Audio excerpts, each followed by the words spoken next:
นั่ง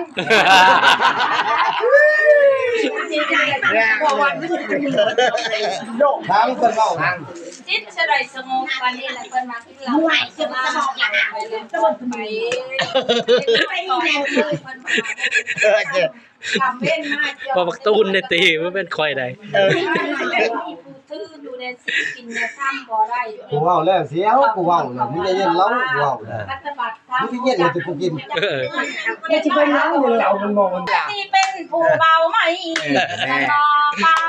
ใจเยอะเสียเลยซอยรถใหม่จะ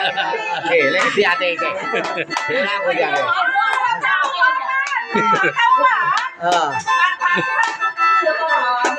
ใช่เสียดิอ่ะเราเอาไปรถประดับเท่าว่าเงาได้ย้อยจงบุกจงไปย้อยไปเลยใครที่พวกกระเทบงที่พวกกระเทวันเดินมาตะยังมาตะดงมองดงใจกันแทงกันเอ็ดเกินตาที่เราภูมิใจมาแทงกันได้เว้ยมันที่ลิ้นดาวมันเหยากระจบจะได้มันจะเกี่ยวยังนั่นเราลองเจออยู่นะที่จบอยู่